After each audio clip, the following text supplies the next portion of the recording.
अस्सलाम वालेकुम दोस्तों। एशिया की second best team Asia cup से ही बाहर हो गई है।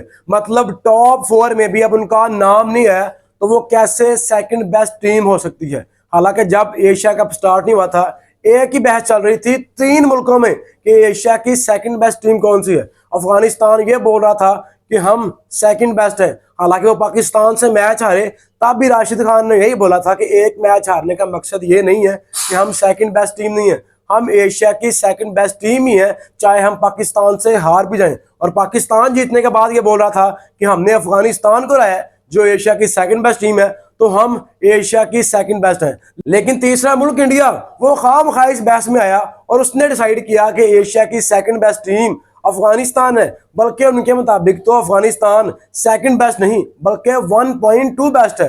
तो फिर आपकी सेकंड बेस्ट टीम क्वालिफाई क्यों नहीं कर पाई? और मेरे ख्याल में इसके पीछे रीजन वो हाइप है जो अफगानिस्तान ने बनाई, जो इंडिया ने बनाई कि आप दुनिया की बेहतरीन टीम है।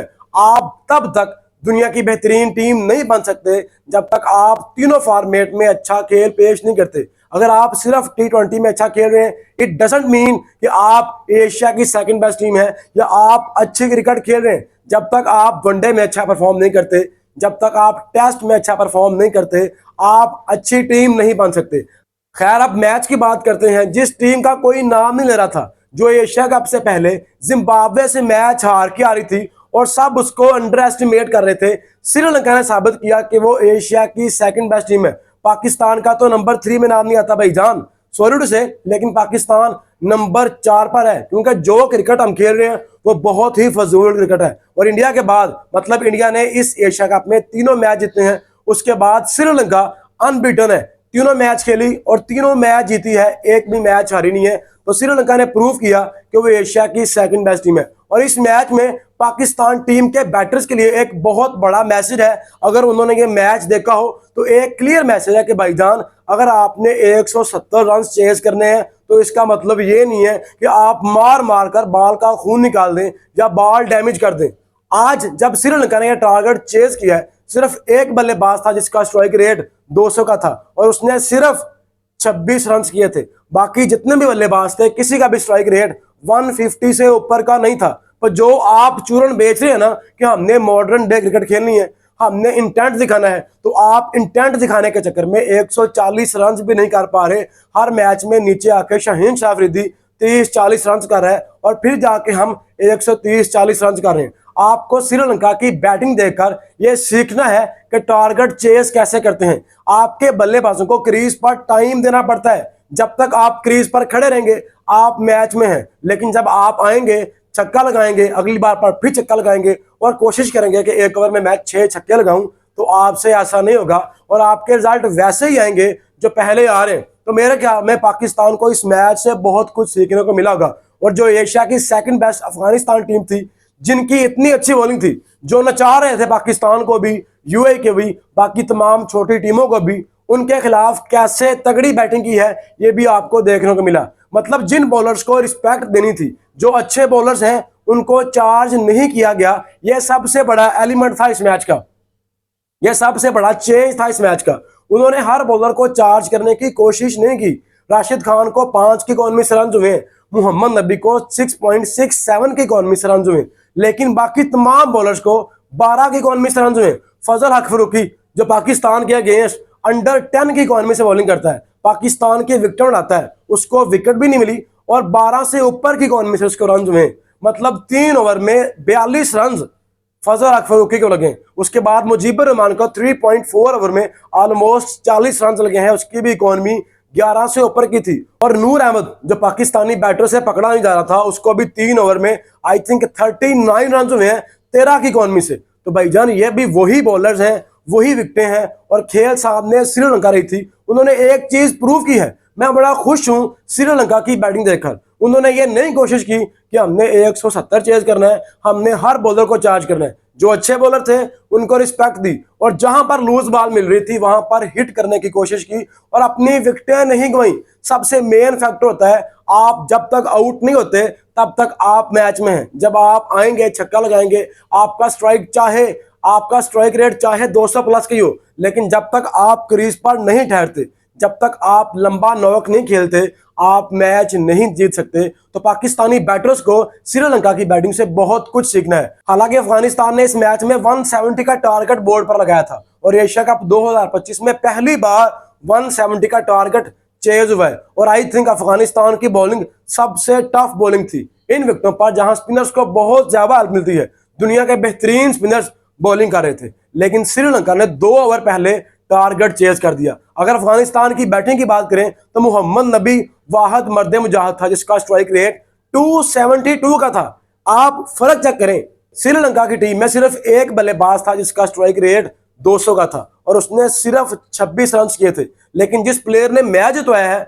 उसका स्ट्राइक रेट 154 का था, उसने 74 रन किए। लेकिन अफगानिस्तान की टीम में एक बल्लेबाज ऐसा था मोहम्मद नबी जिसने 272 ऑलमोस्ट 300 के स्ट्राइक रेट से बैटिंग की है। 22 बॉलों पर 60 रन किए, आखिरी ओवर में 5 छक्के लगाए हैं, लेकिन फिर भी उनकी टीम मैच नहीं जीत पाई। रीजन क्लियर है कि उनके बल्लेबाजों ने क्रीज पर टाइम स्पेंड नहीं किया, वो मार दाड़ के चक्कर में आउट हुए। हालांकि एक बल्लेबाज, अगर हम बात करें मॉडर्न डे क्रिकेट की, तो सबसे अच्छी मॉडर्न डे क्रिकेट, इंटेंट वाली क्रिकेट तो मोहम्मद नबी ने खेली है। तो फिर अफगानिस्तान जीती क्यों नहीं है?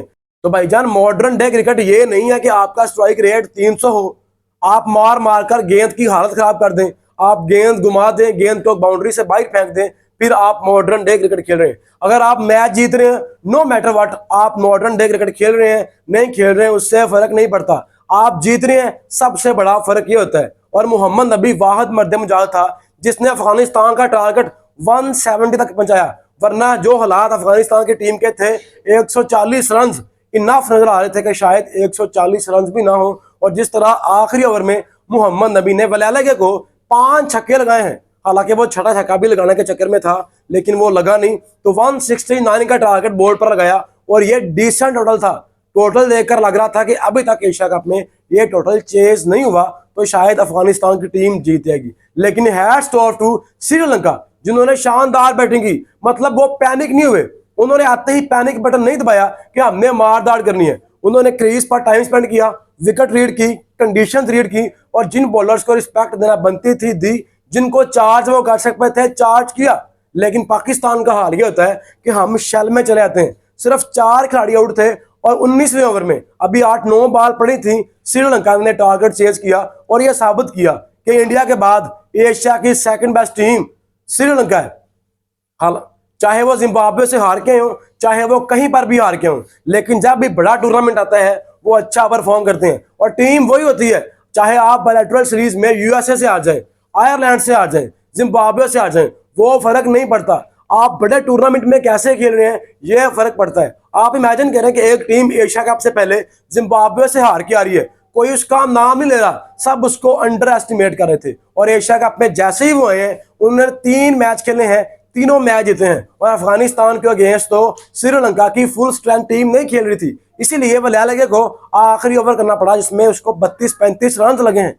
तो अफगानिस्तान ने बहुत बुरी क्रिकेट खेली है और जिस चीज के ऊपर वो बहुत ज्यादा रिलाई करते थे, अपनी बॉलिंग के ऊपर उनको बहुत ज्यादा ट्रस्ट था, उन तमाम बॉलर्स को रन लगे हैं।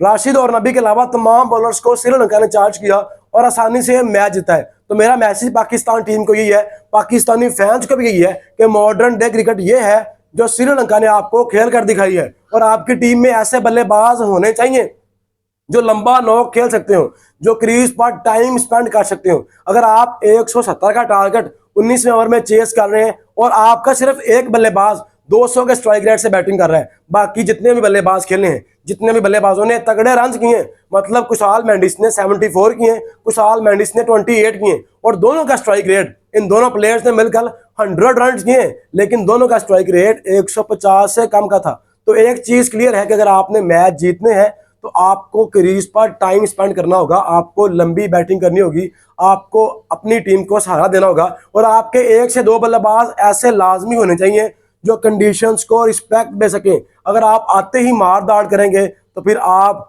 नहीं जीतने वाले।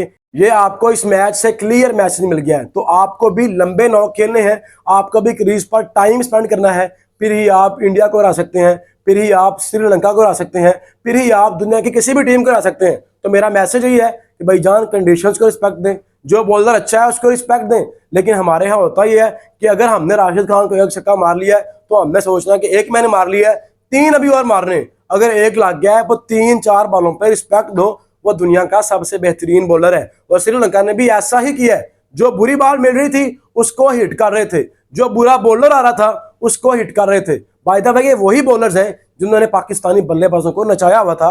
और श्रीलंका जिसको कोई किसी खाते में गिन ही नहीं रहा था, उन बॉलर्स के अगेंस्ट उनकी इकॉनमी, मतलब सब बॉलर्स को 12 की इकॉनमी से ऊपर के रन हुए। तो आपको देखना है कि हमने कैसे बैटिंग करनी है। पाकिस्तान को इस मैच से लाजमी बहुत कुछ सीखना है।